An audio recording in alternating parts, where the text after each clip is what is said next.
Ada 25 orang yang masuk. Saya kira sambil menunggu yang lain kita mulai saja kuliahnya. Assalamualaikum warahmatullahi wabarakatuh. Waalaikumsalam warahmatullahi wabarakatuh. Untuk kuliah hari ini saya ingin menjelaskan tentang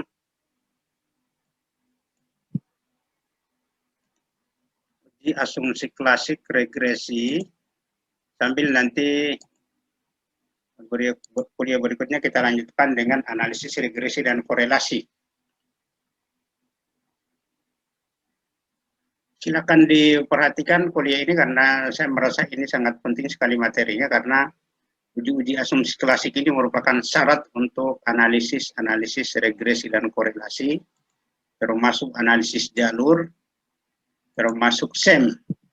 Sebenarnya kalau SEM itu kan dia menggunakan regresi dan korelasi, sehingga juga harus menguji terlebih dahulu dengan asumsi klasiknya, atau harus terpenuhi asumsi klasik baru bisa digunakan analisis regresi dan analisis korelasi. Apa yang harus kita lakukan terkait dengan ini? Tujuan dari analisis uji asumsi klasik regresi ini adalah untuk memastikan bahwa statis regresi dapat digunakan untuk menganalisis data, maka diperlukan uji asumsi klasik. Saya ulangi bahwa untuk memastikan bahwa data statistik yang kita kumpulkan dalam penelitian kita dapat digunakan analisis regresi dan korelasi, maka itu harus terpenuhi asumsi klasik regresi. Yang pertama adalah asumsi normalitas data, kemudian asumsi koliniaritas data, kemudian asumsi homokedastisitas data, asumsi autokorelasi data, dan asumsi linearitas data. Kita coba lihat satu persatu. Yang pertama adalah asumsi normalitas data. Ini digunakan untuk menguji atau membuktikan apakah data kita itu berdistribusi normal atau tidak. Ini merupakan syarat penggunaan analisis regresi dan korelasi, jadi datanya harus normal dulu baru bisa dianalisis. Kemudian penyebab data tidak normalnya data karena hasil uji kita itu disebabkan oleh data-data kita memiliki data yang ekstrim, atau bisa diartikan sebagai data pencilan, atau data outlier. Data outlier itu adalah data yang terlalu tinggi atau data yang terlalu rendah. Misalkan kalau data kita itu kita bagi atas kuartil data, yaitu Q1, Q2, Q3, dan Q4, maka yang termasuk data yang ekstrim atau data pencilan terlalu tinggi itu adalah data yang berada di atas batas maksimum Q4. Sedangkan data yang ekstrim rendah atau pencilan atau data outlier yang terlalu rendah adalah data yang berada di bawah garis minimum dari Q1. Itu yang dimaksud dengan data pencilan. Nanti kita akan coba uji dengan menggunakan box plot untuk memastikan apakah data kita itu ada data outlier apa tidak. Data-data seperti ini kalau kita temukan dalam suatu penelitian, misalnya datanya tidak normal, kemudian setelah kita lihat ada data outlier, maka data seperti ini harus dibuang. Kenapa harus dibuang? Karena memang bisa jadi data itu adalah bukan data kita, atau bisa jadi data kita tetapi mungkin mereka pada saat mengisi, bisa kita menggunakan angket, kita menggunakan instrumen, mungkin pada saat dia mengisi instrumen barangkali tidak serius sehingga datanya terlalu rendah, atau mungkin juga terlalu tinggi melebihi data-data yang lain karena memang kondisinya dia misalnya kalau terkait dengan hasil belajar mungkin terlalu pintar sehingga melebihi dari yang lainnya. Maka ini adalah termasuk data-data outlier yang akan menyebabkan data kita tidak normal. Maka itu harus ada perlakuan khusus. Biasanya data ini harus dibuang kalau data-data outlier ini, supaya datanya normal. Kemudian ini kita sudah lakukan yang lalu, ini uji sekarang kita coba bawa lagi ke regresi. Kemudian ini tadi penyebabnya adalah ada 3 penyebab data itu menjadi data outlier atau data ekstrim. Yang pertama karena kesalahan dalam pengambilan sampel.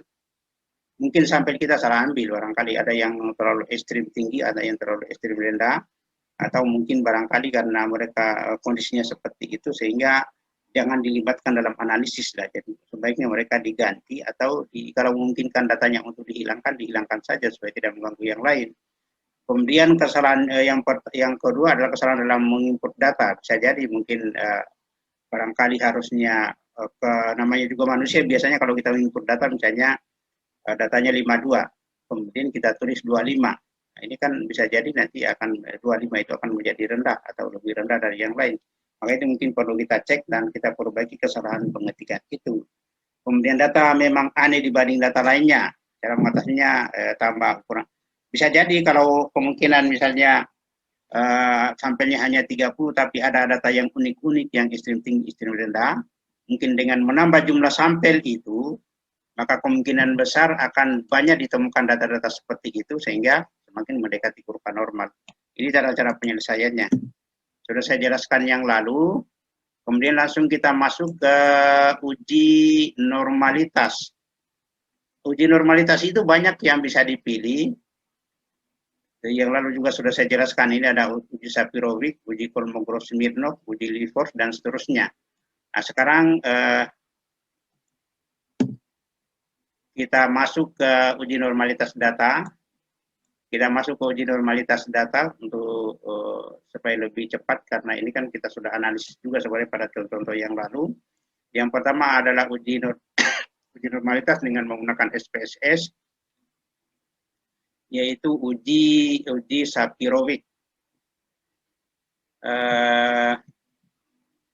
Langkah-langkahnya adalah, perhatikan untuk uji regresi ini, regresi dan korelasi, asumsi klasik regresi dan korelasi, dan untuk uji regresi, yang diuji normalitasnya adalah berbeda dengan uji T atau analisis variansi. Kalau yang lalu itu, uji T atau analisis variansi langsung kita menggunakan datanya. Misalnya pasangan-pasangan datanya ada 2, buat pasangan data 1 dan data 2 itu langsung kita masukkan ke SPSS untuk kita uji normalitasnya dengan menggunakan uji Lilliefors atau uji Shapirovic atau uji Kolmogorov-Smirnov. Kalau untuk analisis regresi, karena data X1, X2 dan data Y itu sumbernya sama, maka yang dianalisis adalah dia data residual, jadi uji normalitas residual data. Perhatikan ini bedanya. Kalau uji T itu adalah raw score-nya atau data-data hasil penelitian, ini langsung dimasukkan ke SPSS untuk dihitung normalitasnya. Kalau untuk analisis regresi ini, karena dia sumber datanya sama, biasanya kita akan menggunakan X1, X2, X3 dengan Y, maka itu yang diuji adalah residualnya. Data residualnya yang diuji. Nah, sekarang bagaimana cara mengujinya? Langsung saya kasih contoh di sini, perhatikan langkah-langkahnya. Seperti biasa, analyze regression, masukkan data Y ke independen dan masukkan data X1 ke independen. Kemudian setelah itu kita pilih save, pilih standardize, kemudian continue, baru oke. Perhatikan langkah-langkahnya ini. Sekarang kita coba share dulu untuk bisa kita uji. Tadi saya sudah siapkan datanya. Ini data SPSS-nya, ini nanti saya kirimkan. Misalnya sekarang data ini ada data X1, X2 dengan Y. Kita mau uji berapa normalitas residualnya. Jumlah datanya ada berapa ini? Jumlah datanya ada 30 data. Sekarang kita mau uji, yang pertama analyze, tadi kita sudah lihat. Analyze, kemudian regression, kemudian linear, kemudian masukkan Y ke dependen, masukkan S1 dan X2 bisa ditarik ya, bisa ditarik atau bisa tanda panah. Bisa dimasukkan X1 dan X2 ke independen. Kemudian tadi itu pilih save, kemudian di bagian residual itu unstandardized, bagian residual unstandardized, baru kemudian pilih continue. Oke.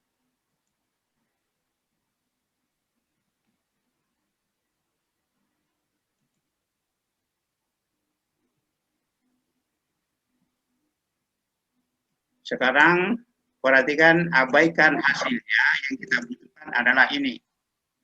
Sekarang sudah muncul residual dari X1 S2-nya, itu residualnya ini. Inilah yang kita uji normalitasnya. Perhatikan ini, supaya nanti paham bahwa berbeda dengan uji normalitas untuk uji T, analisis variansi. Kalau ini antara X1 S2 dengan Y, ini dicari dulu data residunya dengan cara seperti tadi, kemudian ditemukan res 1. Setelah ditemukan res 1, kemudian langsung kita analisis. Setelah kita temukan res 1 itu, langsung kita analisis normalitas datanya, data residualnya. Kemudian sekarang kita lihat dulu langkah-langkahnya tadi, kita share dulu langkah-langkah untuk uji. Ya tadi ini, perhatikan ini untuk uji residualnya tadi kita sudah temukan, save, and oke. Kemudian kita lihat di slide berikutnya. Ini tadi contoh data residualnya kita sudah dapatkan, yang res ini, residualnya itu kita sudah dapatkan, res. Kemudian kita coba lihat slide berikutnya. Selanjutnya uji Shapiro-Wilk-nya seperti ini, analyze decision statistik, kemudian explore. Oh ya, oke.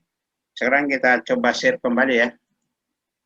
Kita share kembali datanya, yaitu tadi. Sekarang kita mau uji normalitas datanya, analyze descriptive statistik, kemudian explore, kemudian pindahkan unstandardized ke dependen, pindahkan S1, S2 ke tidak dipindahkan. Oke, sekarang kita lihat. Ini tidak dipindahkan, salah, saya buka dulu ini.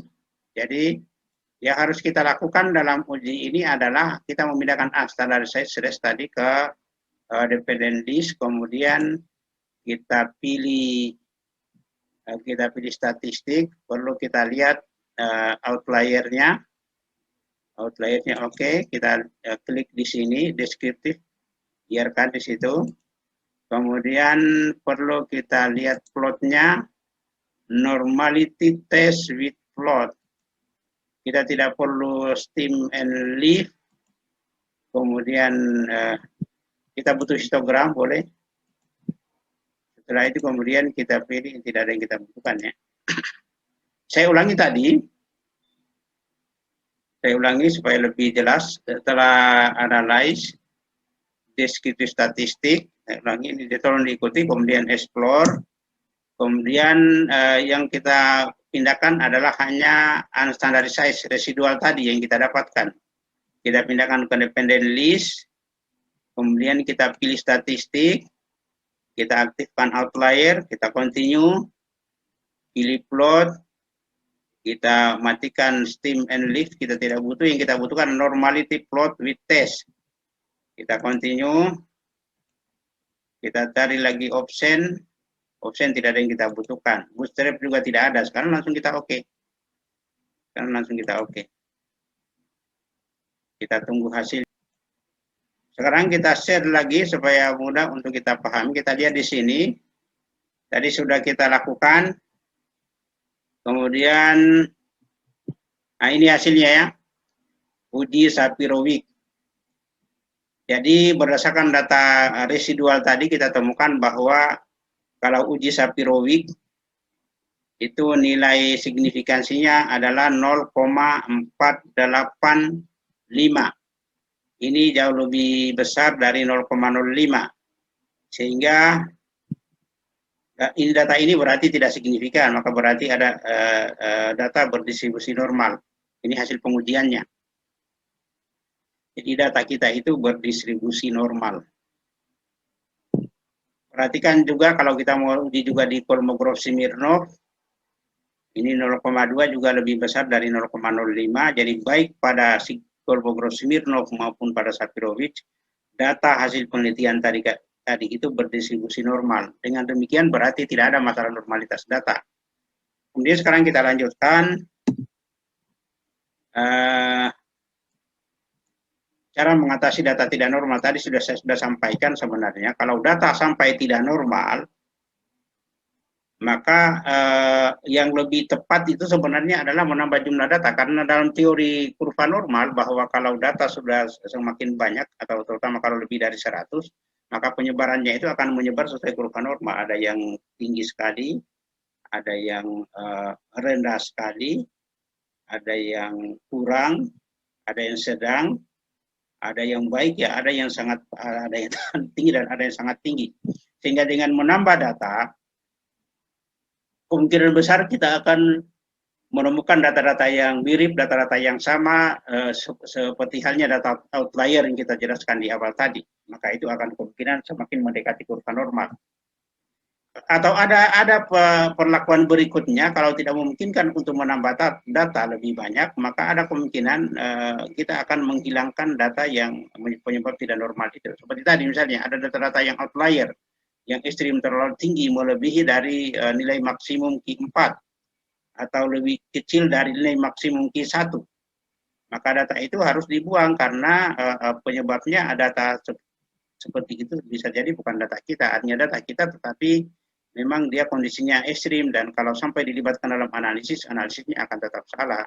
Tidak bisa dijadikan sebagai dasar pengambilan keputusan. Kendati pun kita menggunakan statistik non-parametrik. Karena memang kan ada sifat-sifat data yang seharusnya normal. Pendapatan harusnya normal, motivasi harusnya normal. Tapi kalau kita menemukan tidak normal, itu tadi itu karena ada data ekstrim itu yang harus kita atasi dulu sebelum kita lanjutkan statistiknya. Atau bisa jadi kalau ternyata kita tidak baik, kita biarkan saja terjadi seperti itu, maka tentu nanti kita akan mengganti pilihan analisisnya.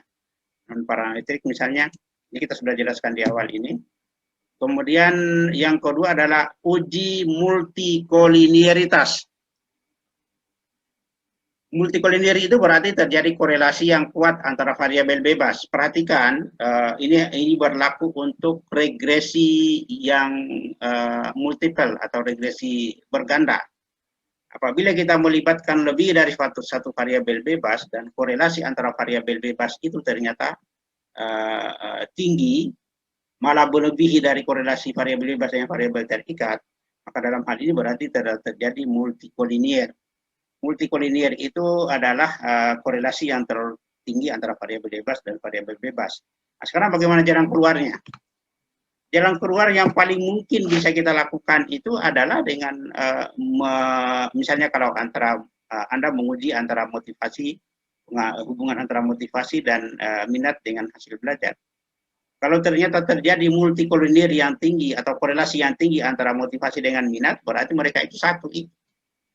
Maka pilihannya adalah silakan digabungkan jadi satu, atau silakan buang satu variabelnya kemudian analisis satu variabelnya, karena tidak layak. Ini penting sekali kalau dalam analisis regresi. Jadi karena tidak layak untuk dipisahkan, maksudnya tidak boleh dipisahkan antara dua variabel mereka, karena mereka pada prinsipnya adalah satu variabel karena kondisinya korelasinya tinggi. Jadi semakin tinggi korelasinya, semakin memungkinkan mereka itu satu variabel. Apalagi kalau korelasinya misalnya satu, berarti mereka memang satu variabel. Jadi minat dan motivasi itu seperti halnya yang sudah diteliti, itu sebenarnya mereka itu adalah satu variabel. Maka silakan digabung jadi satu. Kemudian multikoliner berkenaan dengan terdapatnya lebih dari satu hubungan linear, dan istilah kolineritas berkenaan dengan terdapat satu hubungan linear. Jadi multikoliner dan kolinier. Multikoliner namanya kolinier. Multikoliner berarti ada satu variabel terdapat hubungan yang lebih tinggi, yang signifikan antara variabel bebas dan variabel bebas. Kalau kolinier berarti tidak terdapat hubungan yang tinggi antara variabel bebas dan variabel bebas. Nah, sekarang berikutnya penyebab karena sifat-sifat dari kandung dalam. Ya, penyebab dari multikolinier itu adalah karena sifat-sifat yang terkandung dalam kebanyakan variabel ekonomi pendidikan yang berubah bersama-sama sepanjang waktu. Jadi perubahannya sama sehingga nanti menyebabkan mereka saling tumpang tinggi, korelasinya besar antara satu dengan yang lain. Kendati pun sebenarnya dia adalah variabel bebas atau variabel independen. Kemudian kadang-kadang variabel-variabel pendidikan atau ekonomi variabel sosial itu dipengaruhi oleh faktor-faktor yang sama. Sehingga menyebabkan korelasi antara variabel itu jadi besaran-besaran ekonomi pendidikan kadang-kadang dipengaruhi oleh variabel yang sama atau faktor yang sama sehingga menyebabkan korelasinya semakin tinggi.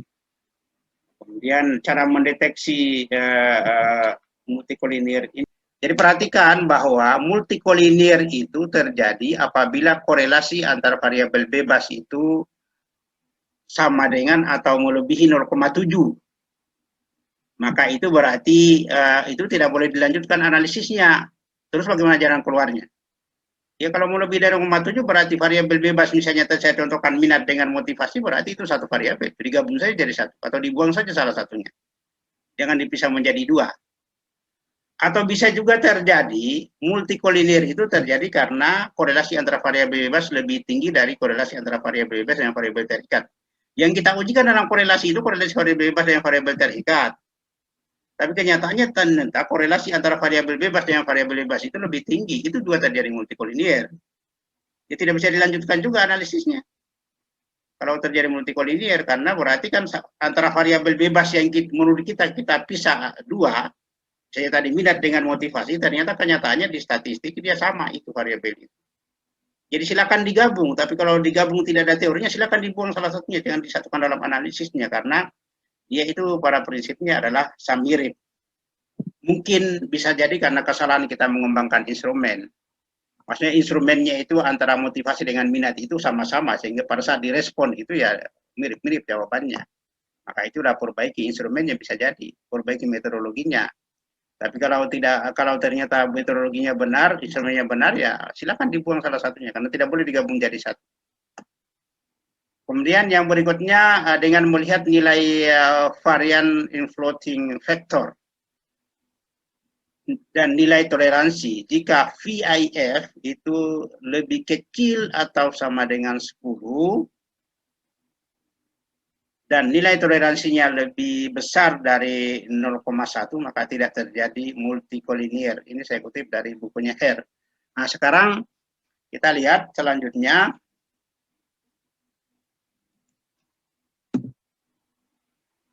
Ini cara mendeteksinya ini, cara mendeteksi multikolinier. Yaitu langkah-langkahnya ada analyze, regression, linear, statistik, kemudian multikolinier. Oke, coba kita lihat sekarang. Analyze, regression, linear, statistik, collinearity diagnostik, kemudian kita oke. Baru kita lihat tadi di acuannya. Ada nggak terjadi multikolinier di data kita ini? Kita stop dulu sekarang, stop dulu, baru kita share lagi tadi. Share tadi datanya, ini datanya. Data yang tadi ini kita share, kemudian sekarang kita analyze lagi. Analyze, regression, linear. Ya, masukkan, sudah benar ini. Masukkan data Y-nya ke dependen. Masukkan data S1, S2 ke independen. Kemudian kita pilih statistik. Ini ada diagnostiknya ini. Kita pilih statistik. Kemudian kita pilih collinearity. Ini ada collinearity diagnostik, kita aktifkan. Oke. Kita klik collinearity diagnostik, kemudian kita continue. Baru kita oke. Baru kita oke. Nah, sekarang kita lihat lagi hasilnya. Kita lihat lagi hasilnya di sini. Ini hasil pengujian kita tadi. Kita lihat hasilnya. Mana itu? Oke, kita lihat hasilnya sekarang.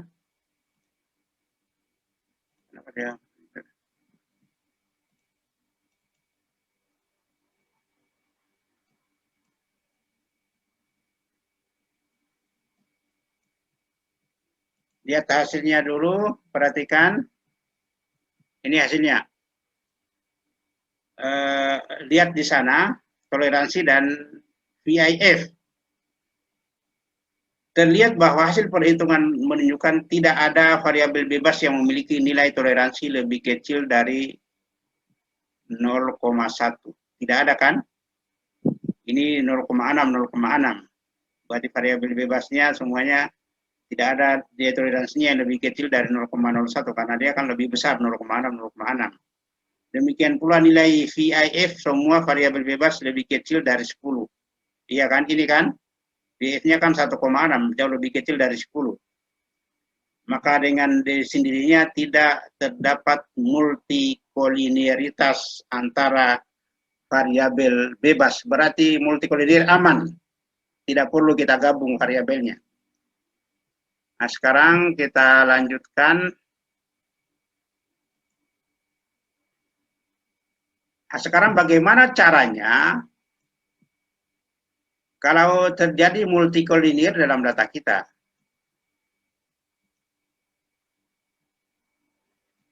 Apa yang harus kita lakukan kalau terjadi multikolinear dalam data? Jelaskan di awal tadi bahwa kita memperbesar ukuran sampel. Ya, dengan besarnya sampel harapannya nanti akan menyebar jawaban-jawaban mereka sehingga memungkinkan nanti variasinya akan semakin lebar juga dan bisa mungkin suatu boleh jadi nanti akan menyebabkan multikolinear semakin menurun. Artinya tidak terjadi lagi korelasi. Tapi ini kan sebenarnya hanya kita menduga-duga ini.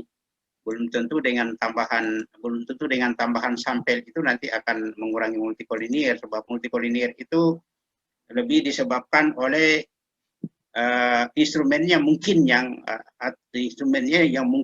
memang saling beririsan antara butir satu dengan butir yang lainnya sehingga menyebabkan jawabannya sama-sama yang mengakibatkan nanti korelasinya semakin tinggi karena korelasi yang tinggi itu diakibatkan oleh data yang sama yang mirip. Jadi semakin mirip kecenderungan datanya maka korelasinya semakin tinggi.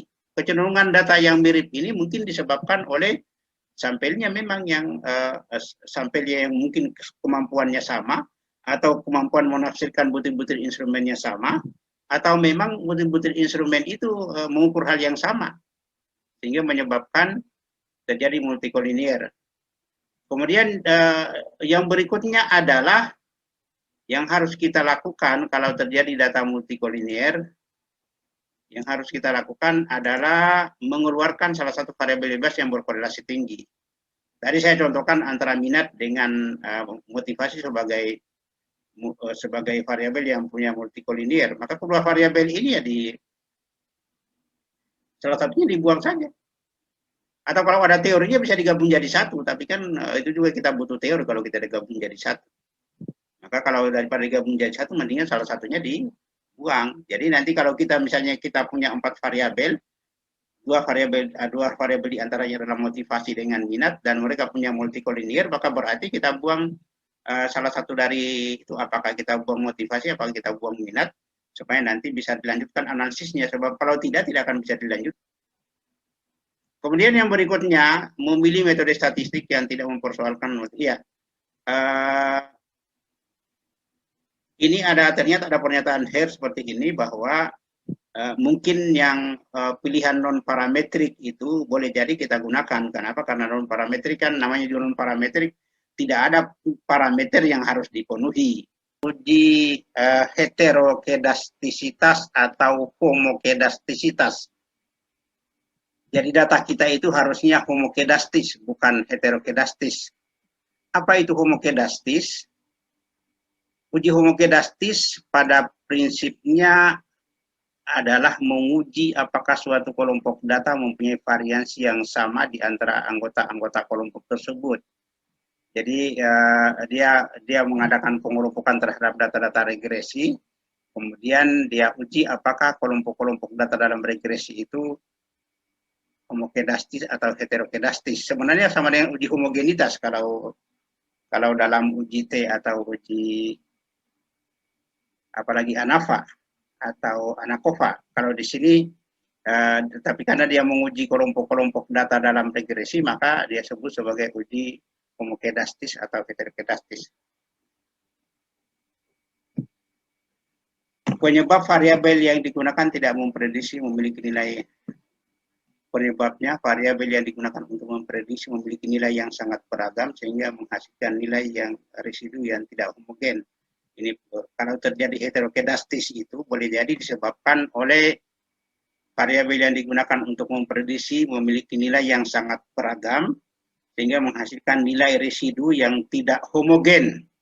Itu kalau terjadi heterokedastis. Yang dikehendaki sih harusnya homokedastis. Nah, sekarang uji heterokedastis itu apa yang bisa kita lakukan, cara apa untuk mengujinya. Di sini ada beberapa tawaran uji di statistik ya, ada uji PAP, ada uji Glasser, ada dengan uji korelasi Rang-Spearman, ada uji Leven. Itu contohnya ini. Kemudian langkah-langkah ujinya sekarang kita coba menggunakan uji SPSS dengan uji Glasser. Langkah-langkah pengujiannya seperti ini. Yang pertama adalah analyze, kemudian regression linear, muncul kota dialog, masukkan Y ke dependen dan S1-2 ke independen, pilih save, muncul kota dialog, pilih unstandardized pada bagian residual, kemudian pilih continue dan pada tampilan awal pilih tombol OK, akan menghasilkan unstandardized residual. Nah, sekarang kita lihat dulu, kita uji dulu sampai di sini. Kita share dulu data ini tadi. Ini datanya.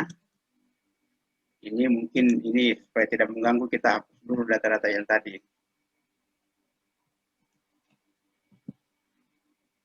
Kita analyze regression linear, ya sudah pindah, kemudian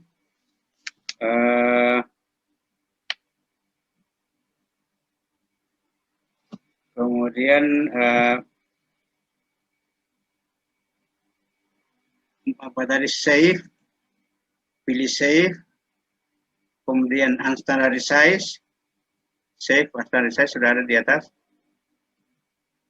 baru kemudian continue, baru kemudian oke. Nah, sekarang kita lihat di sana sudah ada ini tadi, unstandardized tadi sudah ada variabelnya di sini muncul, jadi muncul variabel baru, hasilnya tadi abaikan. Setelah itu kemudian, kita pilih, ini langkah-langkahnya yang saya kirimkan ini. Transform, kemudian compute variabel, transform compute variabel,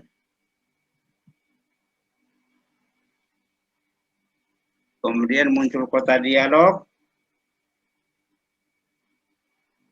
pada kotak target variabel ketik abrasi target variabel, di sini diketik abrasi.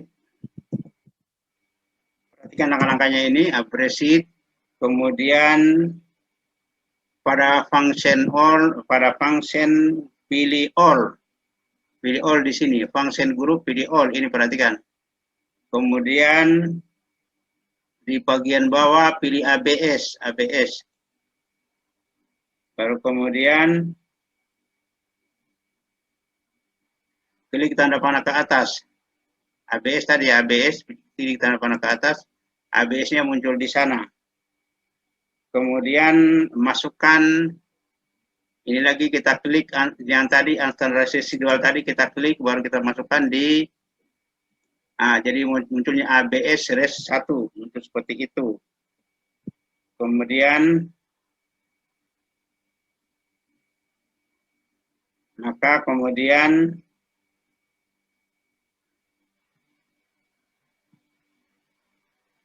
Ya, sekarang kita pilih oke.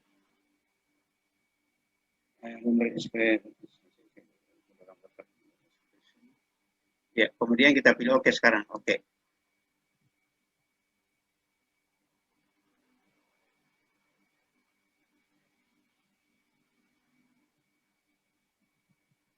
Selanjutnya, perhatikan sekarang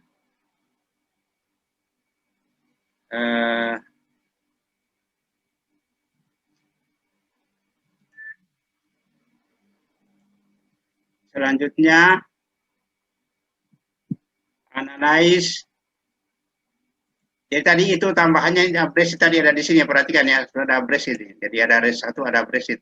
Sekarang perhatikan analyze regression linear, analyze regression linear, muncul kotak dialog, pindahkan Brexit ke ini dulu, dihilangkan dulu ini, dihilangkan dulu, kemudian pindahkan Brexit ke dependen. Perhatikan Brexit dipindahkan ke dependen, kemudian X1, X2 dipindahkan ke dependen, dan selanjutnya adalah klik OK. Selanjutnya klik OK. Nah, kita lihat outputnya sekarang. Kita langsung lagi masuk ke sana.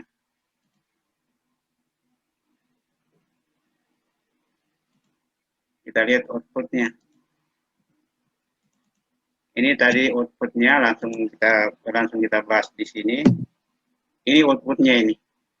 Output dari SPSS. Hasil uji Glaser. Perhatikan di sini. Ini keputusan kita setelah kita menguji. Nilai-nilai T statistik yang dimaksudkan adalah ini. Nilai-nilai T statistik yaitu T 1,130 minus 1,194. Abaikan minusnya. Kemudian 1,015. Nilai-nilai T statistik dari variabel bebas tidak signifikan secara statistik. Iya kan? Semuanya tidak signifikan. Perhatikan ini. Ini kan untuk signifikan dia kalau lebih kecil dari 0,05. Rata-rata ini 0,268, 0,243, 0,319. Tiga-tiganya tidak signifikan secara statistik.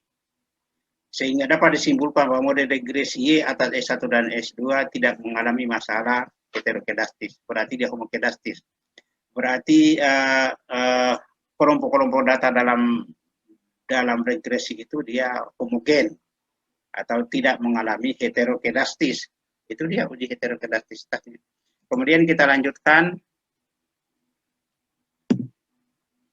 Nah, cara mengatasi andaikan kalau ditemukan data yang tidak heterokedastis, maka tadi ada tambahan jumlah pengamatan. Siapa tahu dengan tambahan jumlah pengamatan itu kemudian bisa lebih bervariasi. Tapi ini kita hanya menduga-duga ini karena nanti harus dites lagi. Kita tidak bisa pastikan. Atau bisa juga transformasi data nanti kita coba dengan logaritma natural, dengan akar kuadrat, atau sin, ada kosinus, ada log 10. Tapi nanti juga kita hanya mau coba-coba saja ini cocok nggak? Ini jadi solusi 1 dengan 2 ini kita hanya coba-coba ini. Apakah setelah kita tambah kemudian sudah tidak terjadi heterokedastisitas lagi? Tidak ada jaminan. Ini juga tidak ada jaminan, kita hanya coba saja, kita coba dari logaritma natural datanya, kemudian kita analisis lagi, jadi nggak? Nah, atau pilih statistik yang sesuai. Mungkin yang lebih aman barangkali pilih statistik yang sesuai, yang tidak menghendaki adanya heterokedastis. Jadi analisis regresi korelasi ganda, yang parametrik mungkin tidak cocok, sehingga perlu kita pilih non parametrik. Seterusnya, tadi ini uji Glaser sudah tadi. Oh ini sudah. Kemudian yang berikutnya adalah uji autokorelasi. Perhatikan untuk uji autokorelasi ini sebenarnya hanya berlaku untuk data-data yang sifatnya bersifat time series. Jadi data-data yang bersifat time series. Time series itu adalah data yang ditemukan misalnya produksi perusahaan A dari tahun ke tahun. Time series itu. Atau prestasi belajar siswa, prestasi belajar masuk pendidikan ekonomi dalam beberapa angkatan, itu diambil angkatan tahun sekian sampai tahun sekian, itu adalah dia time series. Tapi kalau data yang sifatnya cross-seksional yang kita temukan pada saat yang bersamaan, seperti halnya tadi kita menguji regresi dan korelasi, kita menguji regresi dan korelasi, misalnya hubungan antara motivasi belajar, minat belajar, dan hasil belajar. Motivasi, minat, hasil belajar ini kan kita menggunakan instrumen, 3 instrumen, kemudian mereka langsung isi bersamaan. Itu adalah data cross-seksional namanya, cross-seksional atau diambil pada waktu yang bersamaan. Maka itu tidak perlu uji autokorelasi, tidak perlu uji autokorelasi. Jadi yang diuji autokorelasi itu hanya data time series atau data multi tahun. Model regresi yang cocok untuk data multi tahun itu adalah yang tidak mempunyai, yang tidak mengalami autokorelasi. Nah, sekarang ada uji autokorelasi ini ada beberapa pilihan yang bisa dipilih, antara lain ada uji Durbin-Watson, ada Lechering multiple, ada uji Berus-Godfrey. Dalam pemeriksaan ini kita akan coba tentang uji Durbin-Watson. Uji Durbin-Watson autokorelasi tidak terjadi apabila nilai Durbin-Watsonnya sama dengan 2 atau mendekati 2. Terjadi autokorelasi positif jika Durbin-Watson mendekati 0. Terjadi autokorelasi negatif bila Durbin-Watson mendekati 4 ini. Jadi tidak terjadi autokorelasi apabila nilai Durbin-Watsonnya itu adalah sekitar 2, mungkin sampai 3. Tapi kalau dia lebih dekat ke 0, maka terjadi autokorelasi positif. Kalau dia mendekati 4, maka terjadi autokorelasi negatif. Kemudian langkah-langkah pengujiannya di sini adalah analyze regression linear, kemudian setelah itu pilih statistik, muncul kotak dialog, aktifkan pilihan Durbin-Watson, selanjutnya continue. Analyze regression linear, aktifkan statistik. Perhatikan sekarang kita tutup dulu ini, baru kita share lagi yang tadi. Ini datanya. Ini datanya ini kita analyze untuk menguji autokorelasi, analyze, kemudian regression, kemudian linear. Ya, kita kasih keluar average-nya. Pindahkan dia ke dependen, kemudian statistik. Ini langsung kita pilih di sini. Langsung kita pilih di sini. Ini hilangkan ini ya. Ini hilangkan. Langsung ada pilihan Durbin-Watson di statistik ya, ada pilihannya ini. Oke, sekarang continue. Continue. Setelah di continue, kemudian oke.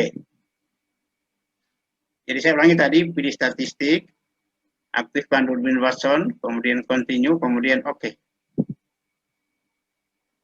Oke. Ini hasilnya. Hasilnya Durbin-Watson tadi ini.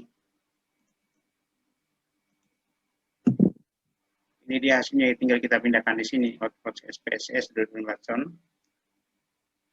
Kemudian hasil perhitungan menunjukkan bahwa koefisien Durbin-Watson adalah 1,946. Ini mendekati 2. Mendekati 2, dapat dibulatkan menjadi 2 ini. Dengan demikian maka dalam regresi variabel D dengan E1 dan E tidak terjadi gejala autokorelasi. Kita misalkan saja data ini data time series atau series waktu. Sebenarnya kan dia data cross-seksional karena diambil bersamaan. Tapi ternyata di data ini adalah tidak ada autokorelasi karena nilainya mendekati 2. Tidak mendekati 0 atau tidak mendekati 4, maka tidak terjadi autokorelasi. Kemudian yang terakhir adalah uji asumsi linearitas. Linear ini maksudnya adalah untuk mengetahui model yang digunakan, apakah menggunakan model linear atau tidak. Tapi pada umumnya tergantung dari sifat datanya, memang ada data yang linear atau tidak. Nah, kemudian langkah-langkah analisisnya adalah analisis compare mean. Setelah muncul tadi dialog, kemudian dependent list, pindahkan dia ke dependent list dan independent list option dan test of linearity. Nah, kita buka. Sekarang kita buka lagi, kita stop lagi share. Kita buka lagi data SPSS tadi yang kita sudah ini data SPSS-nya. Lihat analyze, compare mean, kemudian pindahkan Y ke dependent list, pindahkan S1 dan S2 ke independent list, ditarik juga begini bisa.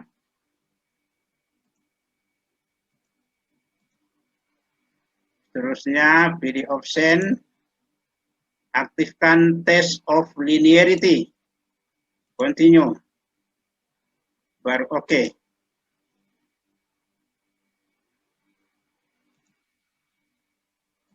Sekarang hasil SPSS-nya adalah ini. Ini hasil SPSS-nya. Ya, lihat di sini untuk linearitas antara Y atas X1, baca di deviation from linearity, signifikansinya adalah 0,164, lebih tinggi dari 0,05, sehingga berarti hubungan antara variabel Y dengan X1 bersifat linear. Kenapa linear? Karena kita lihat di sini, deviation from linearity signifikansinya lebih besar dari 0,05, karena dia kan 0,164, jadi berarti linear. Sekarang kita uji yang variabel kedua. Variabel kedua yaitu yang pasangan data yang kedua, yaitu pasangan data analyze, compare mean,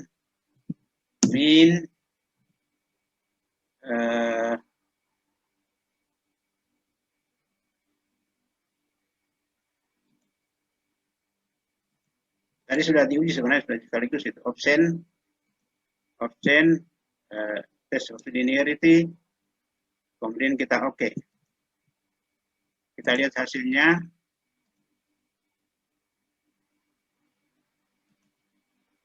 Kita lihat hasilnya untuk hubungan antara X1 dengan hubungan antara Y dengan X2 dalam deviation from linearity ditemukan dia F hitungnya itu sebesar 0,431, signifikansinya sebesar 0,936. Ini artinya bahwa jauh lebih besar dari 0,05, sehingga pasangan yang tadi analisis memiliki hubungan yang bersifat linear. Itu kesimpulannya. Nah, sekarang bagaimana perlakuannya jika datanya tidak linear? Maka bisa digunakan analisis regresi non-linear, misalnya kurvilinear, kuadratik, atau kubik. Biasanya begini, kalau korelasinya kecil biasanya, kalau kita menguji regresi dan korelasi ini, andaikan kalau ditemukan korelasi yang kecil, maka biasanya juga kadang-kadang setelah diuji linearitasnya tidak linear, sehingga kemungkinan besar nanti bisa akan meningkat korelasinya kalau diuji dengan menggunakan regresi non-linear seperti linear, regresi kuadratik, atau regresi kubik polinomial dan seterusnya. Biasanya akan meningkat korelasinya. Itu yang dimaksudkan.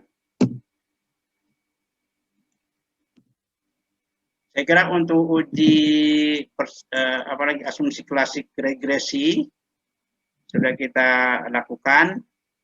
Kemudian nanti tentu kita akan lanjutkan dengan analisis regresi dan korelasi. Itu cukup sekian kuliah kita pada hari ini. Assalamualaikum warahmatullahi wabarakatuh. Waalaikumsalam warahmatullahi wabarakatuh.